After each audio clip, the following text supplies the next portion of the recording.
On continue avec ce qu'on avait vu hier. Donc pour rappel, on avait vu avant-hier déjà la notion de variable. On avait dit qu'une variable était un espace mémoire nommé qui contenait une valeur. On avait dit aussi qu'il n'y avait pas de méthode qui permettait de déclarer des variables. On avait vu hier le type numérique, les nombres, donc les entiers réels et complexes. Et aujourd'hui, on va aborder le type justement texte ou bien les chaînes de caractères. Et pour aujourd'hui, on va travailler avec Jupyter Qt Console, qui est un terminal interactif pour l'exécution du code Python en mode console. Donc l'idée, c'est juste de tester autant d'interfaces et d'outils pour l'exécution du code. Donc à chaque vidéo, on va essayer de voir un outil qui est différent justement, bien idéeux différent. Alors, une chaîne de caractères, c'est un type texte, c'est aussi un tableau de caractères. On avait dit aussi que le type caractère n'existait pas sous Python. Un caractère est aussi une chaîne de caractères avec une taille égale à un caractère. Et pour déclarer une chaîne de caractères, donc on ne peut pas déclarer, mais on va justement affecter une valeur de type chaîne de caractères à une variable nommée, qu'on va nommer par exemple ma chaîne. Reçoit, c'est le signe d'affectation. Et là, notre chaîne, notre texte, on va le mettre soit entre deux cotes simples ou bien deux cotes doubles. Donc ceci ou bien ceci. Donc c'est accepté sous les deux formats. Donc je vais mettre une chaîne. Bonjour à toutes et à tous. On va essayer de donner une chaîne assez grande pour justement utiliser certaines fonctions qui permettent de les manipuler et voir le résultat. Voilà. Donc si je veux afficher ma chaîne, donc c'est soit via le nom de variable ou bien via la méthode, la fonction pardon, print. Donc on peut utiliser directement le nom de la variable parce qu'on est en train d'utiliser un terminal interactif. Donc ça c'est pour l'affichage. On peut aussi créer des chaînes multilignes. Par exemple, reçoit. Donc on va mettre 3 codes simples ou bien 3 codes doubles. Je suis une chaîne saisie sur plusieurs lignes. On ferme notre chaîne. On va afficher. Regardez, je suis une chaîne saisie sur plusieurs lignes. Qu'est-ce qu'on remarque? Entre chaque ligne, il y a un caractère qui est inséré, c'est le caractère de retour chariot, ou bien le /n. Donc là, on a pu saisir une chaîne sur plusieurs lignes. Ce qu'on peut aussi dire, c'est qu'on peut aussi accéder à un élément de la chaîne. Par exemple, ma chaîne, donc la voici. On peut accéder par exemple à un caractère.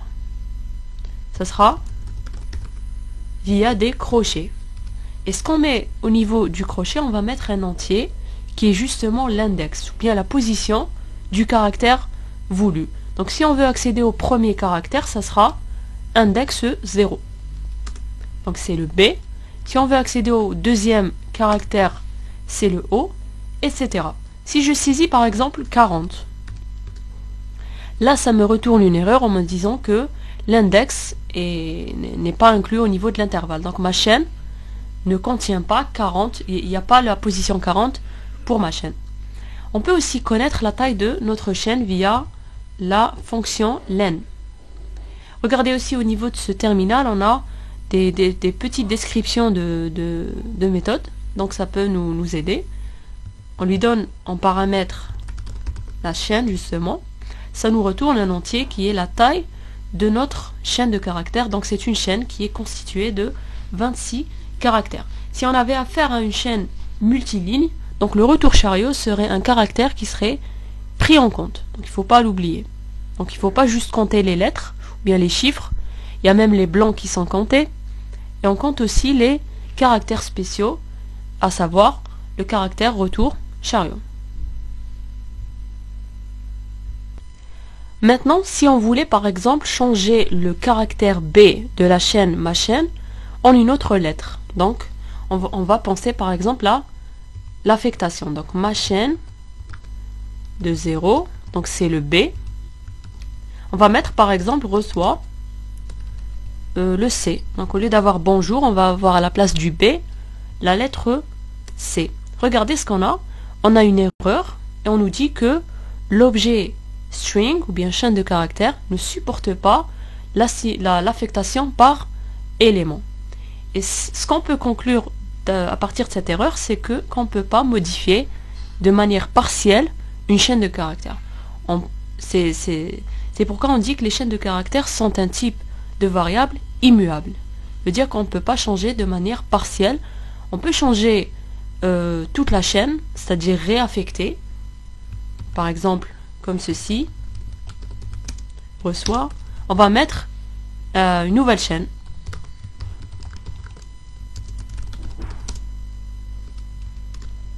Si j'affiche ma chaîne, j'ai bel et bien une nouvelle chaîne qui est saisie au lieu de bonjour à toutes et à tous. Mais si je voulais changer juste un caractère, je ne peux pas. Et même si je voulais changer une sous-chaîne, je ne pourrais pas. Donc la caractéristique des chaînes de caractères, c'est que ce sont des variables immuables et donc on ne peut pas les changer partiellement. Donc voilà la petite remarque. Donc tout ce qu'on va faire au niveau des chaînes de caractères, toutes les fonctions qu'on va appliquer aux chaînes de caractères, elles ne vont pas justement modifier la chaîne. Elles vont juste nous donner un affichage, elles vont nous retourner des valeurs, mais elles ne vont pas changer la chaîne. Donc si je veux utiliser ces valeurs, je n'ai qu'à les stocker au niveau d'autres variables. Mais je ne peux pas, en aucun cas, changer partiellement ma chaîne de caractères. Donc on peut aussi, à partir d'une chaîne, récupérer une sous-chaîne en manipulant justement les index. Donc on peut récupérer plus d'un caractère. Donc ça sera toujours via les crochets. Et là on va mettre 2 points. Donc ici on a l'index début. Si on met par exemple 1, et l'index de fin on va mettre 3. Qu'est-ce qu'on récupère? On récupère NE. Donc le N en réalité c'est le deuxième caractère, et c'est le caractère se trouvant à la position 1, parce qu'on commence par 0. Et regardez ce qu'on a. On a le deuxième caractère, le N, le troisième caractère, pardon, le N, dont l'index il est égal à 2. Celui avec l'index 3 n'est pas inclus. Donc ce qu'on met après le 2 points, c'est le caractère qui ne sera pas inclus. Maintenant, si je veux que le quatrième caractère soit inclus, je devrais mettre 1, 4. Voilà. NE, N majuscule. Donc si je veux aussi afficher ma chaîne du début jusqu'au 10e caractère, je peux faire 0, 10, comme je peux faire ici un vide. C'est exactement la même chose. Donc toujours quand je veux afficher à partir du début, je peux ne pas spécifier l'index de début. Même chose pour l'index de fin. Donc j'aurais pu mettre par exemple, donc je vais afficher à partir du 3e caractère, donc 2, et jusqu'à la fin. On utilise ça dans le cas où on ne connaît pas la taille de la chaîne. Voilà, donc ça m'affiche toute la chaîne, sauf le premier et deuxième caractère, donc U et N. Donc là, je peux afficher toute la chaîne, donc soit je le fais comme ça, ou bien tout simplement aussi comme ça. Il y a aussi le cas où on veut spécifier le pas, c'est-à-dire qu'on ne veut pas afficher caractère par caractère. Donc c'est comme si que par défaut on avait ça. Donc le troisième champ, c'est le pas. Là on affiche caractère par caractère. Si on voulait afficher chaque 2 pas, c'est-à-dire j'affiche U, je n'affiche pas N, j'affiche E, je n'affiche pas grand N, j'affiche O, etc. Regardez, j'affiche...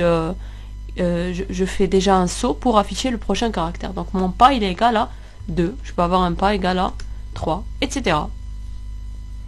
Donc par défaut, le pas il est égal à 1. Et si je ne spécifie rien du tout, veut dire que je veux afficher ma chaîne du début jusqu'à la fin. Donc ça c'est ce qu'on appelle le découpage de chaîne ou bien le slicing. Mais ma chaîne, regardez, elle est toujours la même. J'ai toujours le même contenu que j'ai réalisé au niveau de la première affectation. Et tout ce que j'ai mis ici, donc une chaîne 2.2.3, 2.2.2, etc., ce ne sont que des résultats qui sont renvoyés au niveau du terminal. Veut dire que la chaîne ne change pas. Donc voilà ce qu'il fallait savoir concernant les chaînes de caractères. Maintenant, on va passer à quelques fonctions qu'on peut appliquer sur les chaînes de caractères. Donc ce sont des fonctions prédéfinies. Alors, pour justement utiliser ces fonctions, ça sera toujours le nom de la chaîne, le nom de la variable, donc ma chaîne. Déjà, on va lui changer un peu son contenu. On va mettre quelque chose, donc on va mettre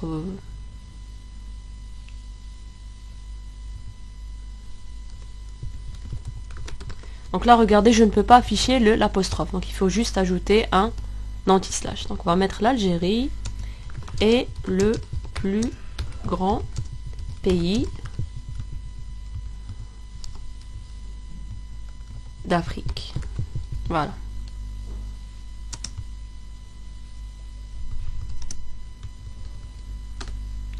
Alors, pour maintenant appliquer une fonction sur une chaîne, bien sûr, elle ne va pas changer, mais on aura le résultat qui sera retourné. Donc, il sera affiché sur la console, ou bien on peut le récupérer au niveau d'autres variables. Donc, ça sera toujours via le nom de la variable, ma chaîne, point.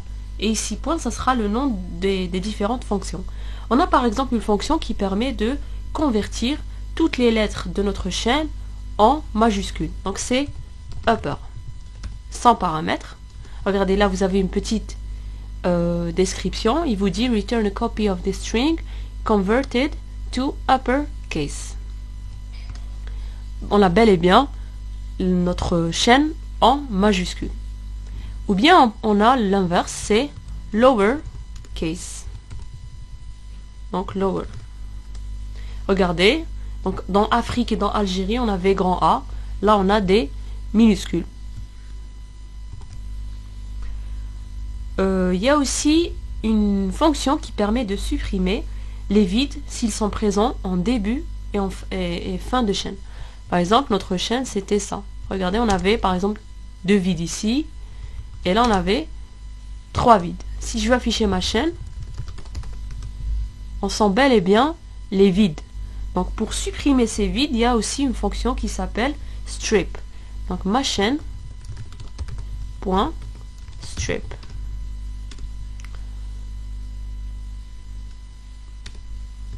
Voilà. Donc, je supprime tous les blancs. Par contre, je ne supprime pas les blancs qui sont au milieu. Donc on ne sait jamais, si on récupère une chaîne qui est assez mal formée, on veut avoir des phrases, etc. On peut utiliser cette chaîne. Et qu'est-ce qu'on remarque? On remarque que la manipulation des chaînes de caractères sous Python est très très facile, justement, si on la comparait à d'autres langages de programmation, où par exemple en C, on ne peut jamais déclarer, affecter une chaîne à une variable. Il faut le faire via une boucle, la stocker caractère par caractère, etc. Donc c'est un peu rigoureux en termes de programmation. C'est vrai qu'on apprend mieux en utilisant d'autres langages, mais pour quelqu'un qui connaît maintenant le principe algorithmique, etc., l'utilisation de Python justement va vraiment faciliter la création de code vraiment très avancé en utilisant très peu de lignes de code. Donc il y a beaucoup de méthodes qui sont prédéfinies justement. Par exemple, il n'y a pas besoin de développer une méthode qui permet justement de supprimer les vides en début et de fin, transformer en majuscules, etc. Donc tout est créé par défaut. On a aussi une fonction qui permet de changer, de remplacer justement un contenu au niveau d'une chaîne par un autre. Enfin, elle remplace ce qu'elle retourne, mais la chaîne ne change pas. Donc ça sera ma chaîne.replace. Et replace, justement, on va lui donner 2 paramètres. Donc le premier paramètre, c'est ce qu'on veut changer. Et le deuxième paramètre, c'est par quoi on veut le changer. Donc par exemple, grand, on va le changer par petit. Voilà. L'Algérie est le plus petit pays d'Afrique. On peut aussi, par exemple, changer, par exemple, et en sera. L'Algérie sera le plus grand pays d'Afrique. Regardez, le et il est sur 3 caractères et sera est sur 4 caractères. Donc cette fonction, elle fait tout. C'est-à-dire que elle remplace et elle décale le reste. Donc si on utilisait un autre langage de programmation, ça aurait été un peu périlleux de justement concevoir cette fonction. Il faut penser à tous les cas possibles. Voilà. Il y a aussi une autre fonction qui permet par exemple de diviser notre chaîne en plusieurs sous-chaînes et retourner le résultat dans une liste. Donc c'est la fonction split. Donc ça sera ma chaîne.split. Et là on va donner le paramètre, si on veut, via lequel on va diviser. Par exemple, on va diviser à chaque fois qu'on rencontre un E. Regardez ce que ça nous retourne. Déjà, une variable, donc un résultat de variable entre crochets, c'est ce qu'on appelle une liste. Là, on verra ça la prochaine fois. Donc les listes, c'est un ensemble d'éléments ici. Regardez, il y a cette première partie de chaîne. Après, on a rencontré un E, on a coupé. On ne prend pas le E, donc le E ne sera pas un élément au niveau de la liste. Après, RI, ensuite on a rencontré un E, etc. Donc là, on n'a pas du tout découpé parce qu'il n'y a pas de E. On peut découper par plus d'une lettre. Par exemple, ES.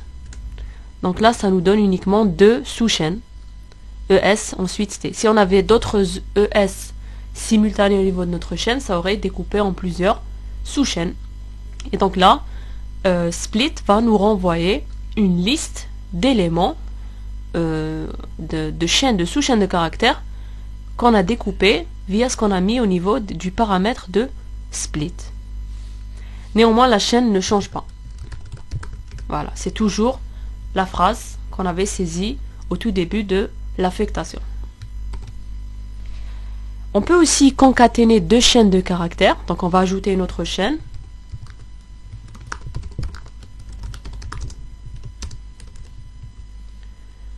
On va dire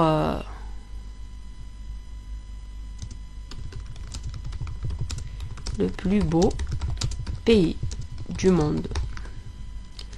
Pour concaténer deux chaînes, ce sera via l'opérateur plus. Donc ma chaîne plus une seconde chaîne. Voilà, l'Algérie, le plus grand pays d'Afrique et aussi le plus beau pays du monde. On revient à ma chaîne. Lorsqu'on l'a déclaré, on va supprimer ce vide et on va retester la concaténation. Qu'est-ce qu'on remarque? Afrique, ensuite et là, donc il n'y a pas de blanc qui a été ajouté. Donc si on utilise la concaténation et si on a deux phrases qu'on doit par exemple joindre pour avoir une phrase qui a un plus grand sens, il faudra ici ajouter un blanc. Voilà, on va l'ajouter ici, comme ceci. Et là, on aura la séparation entre la première chaîne et la deuxième chaîne. Sinon, on peut le faire via un print.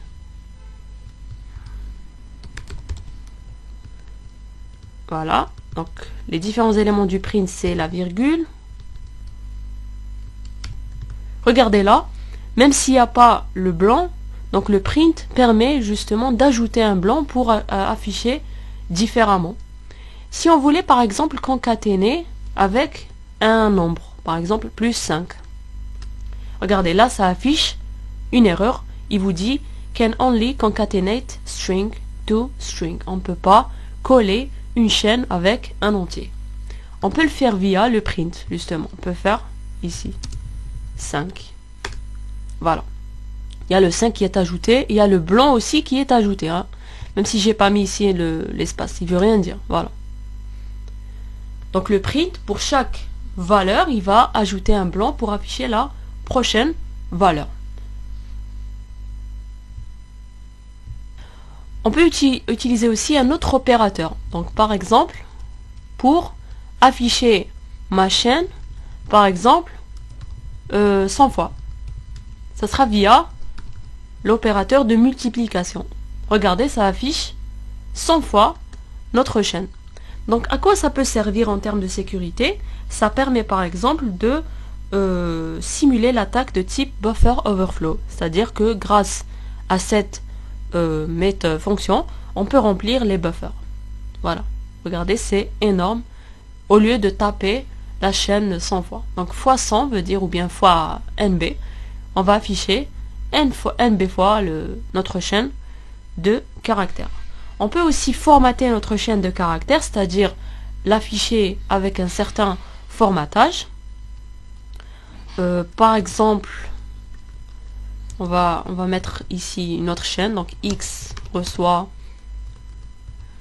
je suis un étudiant inscrit en... Là, j'ai envie de mettre le contenu d'une variable. Je vais mettre deux accolades, comme ceci. Inscrit en et pour ma année. Là, j'ai une chaîne qu'on appelle formatée. Si je veux l'afficher maintenant, je vais l'afficher comme ceci. Donc, x.format. Et là, je vais donner les contenus des deux champs. Donc, inscrit par exemple en L3 GTR pour ma deuxième année. Regardez, je suis un étudiant inscrit en L3 GTR pour ma deuxième année. Je peux ajouter un entier. Je peux ajouter tout type de variable que je veux. Donc, point format, ça permet de justement formater la chaîne de caractères. Donc, lui ajouter des valeurs ou bien le contenu de variables. Et au niveau des positions, il faut mettre des accolades. Donc, ça ressemble un peu au %D, %S, %F en langage C. Voilà. On écrivait printf, je m'appelle %S et j'ai %DH. Voilà. Qu'est-ce qu'il y a aussi? Donc pour afficher certains caractères, donc bien sûr il faut mettre ceci. Donc X reçoit je m'appelle. Donc il faut mettre l'anti-slash ici pour afficher justement l'apostrophe. Voilà. Alors il y a d'autres méthodes, par exemple une qui permet de changer les majuscules en minuscules et les minuscules en majuscules. Donc si on reprend ma chaîne, donc la fonction ça sera swap case. Donc ma chaîne point swap case. Regardez, le grand A d'Algérie est en minuscule, le grand A d'Afrique est en minuscule et tout le reste est en majuscule. Donc swap case, ça permet de mettre les minuscules en majuscules et vice versa. Il y a aussi point title. Donc point title, c'est une fonction qui permet de convertir le premier caractère de chaque mot en majuscule. Donc tous les mots qui sont présents au niveau de notre chaîne, on va leur mettre une majuscule en début. Donc sous Python, le format titre, c'est comme ça. Voilà. On a aussi la fonction capitalize. C'est une fonction qui permet de justement convertir juste la première lettre de notre chaîne de caractères en majuscule. Ma chaîne point capitalize. Voilà. Là, ça ne marche pas. Pourquoi? Parce qu'on a le blanc ici. Donc, on va essayer de le changer. Alors, on va enlever le blanc. On l'a laissé juste pour voir la fonction, celle qui permet de supprimer les blancs. Si on refait, maintenant, voilà, on a grand L. Alors que ma chaîne, ça commençait par une minuscule. Il y a aussi une fonction très intéressante qui permet justement de compter le nombre de fois où une valeur spécifiée va apparaître au niveau de notre chaîne. Donc c'est la fonction count. Donc ma chaîne point count. Et là en paramètre, on va lui donner par exemple, il y a combien de E, petit e, au niveau de notre chaîne. Donc elle nous dit qu'il y a 5 E. Donc ici 2 E au niveau d'Algérie, 3, 4 et 5. Voilà. Donc ça permet de nous retourner l'occurrence d'un caractère ou bien aussi d'une sous-chaîne. on peut mettre ici par exemple ES. Donc il n'y a qu'une seule fois que ES apparaît au niveau de notre chaîne, de manière simultanée. ES. EST. Voilà, une fois. X par exemple, là regardez, il n'y a pas de X au niveau de ma chaîne de caractères, donc ça retourne 0. Donc c'est une fonction qui est assez intéressante. Il y a aussi une fonction qui par exemple peut nous retourner vrai si notre chaîne commence par une valeur spécifique. Donc ça sera ma chaîne.start with. Et là on va mettre par exemple si elle commence par, dans notre cas c'est petit l, ça nous retourne true. Si je mets D par exemple, là ça nous retourne bien sûr false. Et il y a l'inverse, donc ends with. Si elle se termine par, on va juste afficher ma chaîne pour voir avec quoi elle se termine. Elle se termine par un E. Donc je peux mettre ici E, ça va me retourner vrai. Je peux même mettre une sous-chaîne, donc UE, c'est toujours vrai. Afrique, c'est toujours vrai. Donc même chose pour le début. Donc starts with.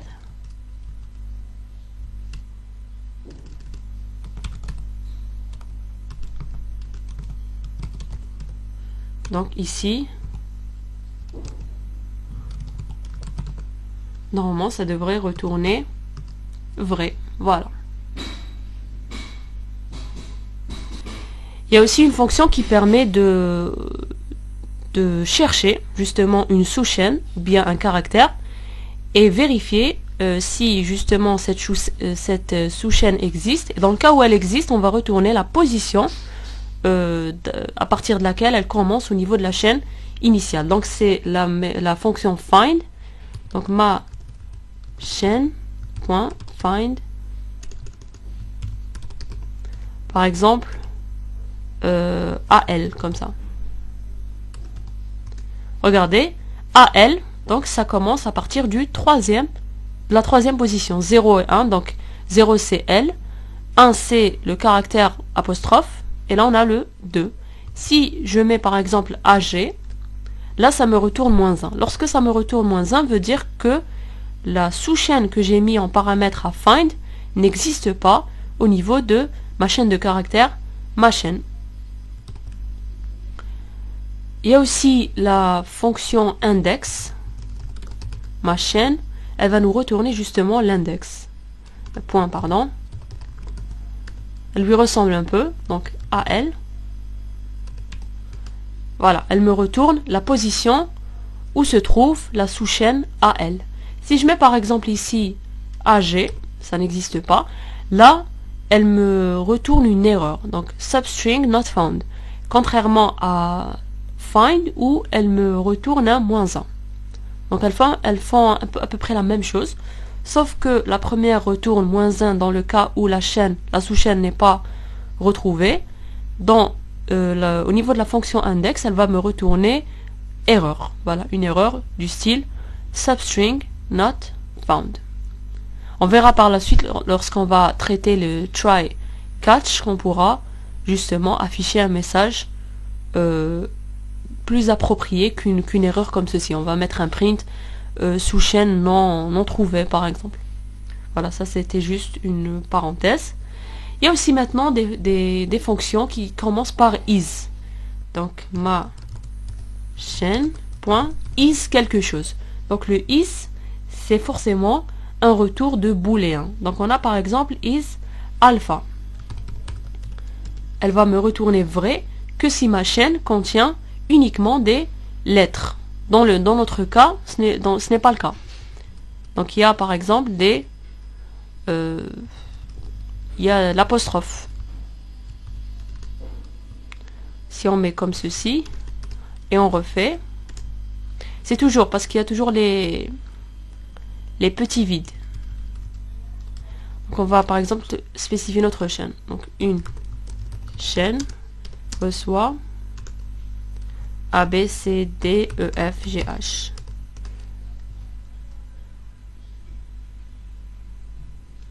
is alpha, plutôt une chaîne.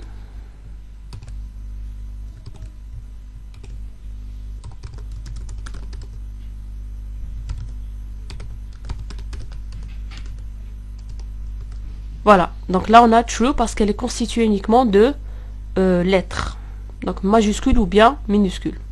Il y a aussi is décimale. Elle retourne vrai que si notre chaîne contient uniquement des chiffres, donc dans notre cas non. Il y a aussi is alphanumérique, donc s'il y a, elle retourne vrai que s'il y a uniquement des caractères justement alphanumériques. Donc c'est la fonction alnum.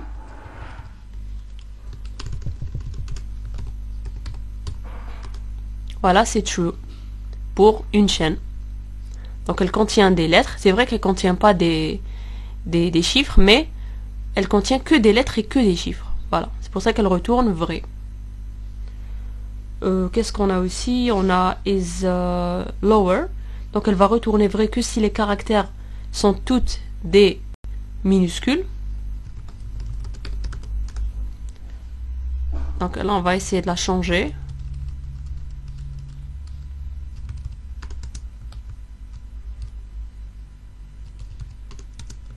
Voilà, normalement ici ça va nous retourner vrai pour ma chaîne point is lower.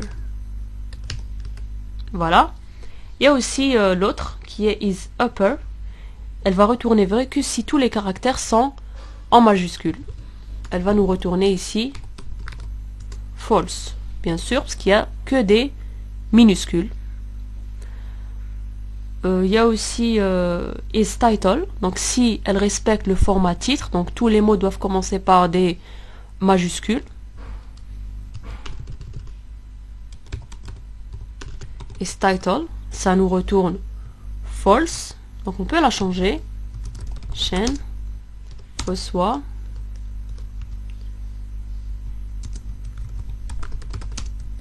et on va mettre ici une majuscule. Donc pour chaque mot, ça doit débuter par une majuscule.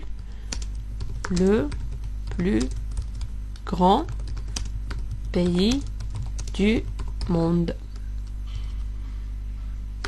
Is title, ici, ça retourne vrai.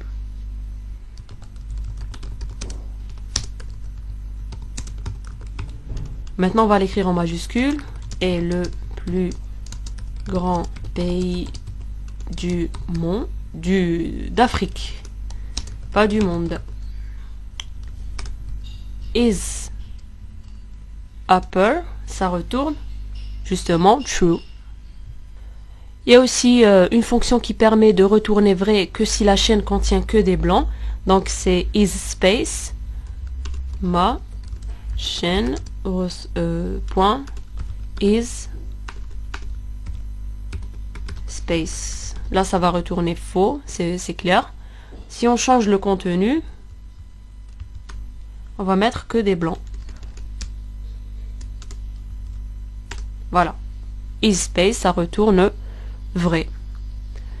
Il y a aussi les fonctions inverses de find et de index, donc rfind, reverse find et reverse index. Donc au lieu de donner la position de la sous-chaîne, où est-ce qu'elle se trouve, elle va nous donner la dernière position, où est-ce qu'elle se trouve.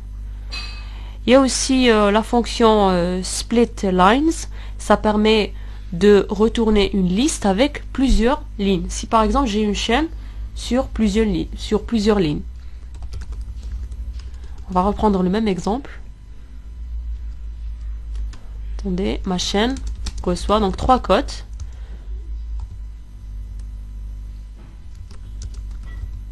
L'Algérie est le plus grand pays d'Afrique. Et on ferme notre chaîne. Il y a une fonction qui va permettre de nous retourner une liste de lignes. C'est-à-dire à chaque fois que cette fonction va retourner un caractère retour chariot, elle va justement découper et donner et aller vers les deux éléments de la liste. Donc c'est split lines, ma chaîne .split lines. Regardez, ça me retourne une liste parce que j'ai des crochets et j'ai 3 chaînes. Et les 3 chaînes que j'ai, ce sont les 3 lignes justement de ma chaîne de caractères sur plusieurs lignes. Donc l'Algérie est le plus. Ensuite, il y a un anti-n, c'est le retour chariot. Là, je vais mettre grand pays au niveau du 2e élément de ma liste. Et d'Afrique au niveau du 3e élément de ma liste. Voilà. Il y a aussi une fonction qui s'appelle zfill. Ça permet de remplir notre chaîne de caractères avec un nombre spécifié de 0 au début. Par exemple, si j'ai une chaîne sur 5 caractères et je veux que ma chaîne soit sur 10 caractères, donc je vais faire un bourrage de 0 au tout début de ma chaîne. On va donner un exemple. Donc X, par exemple,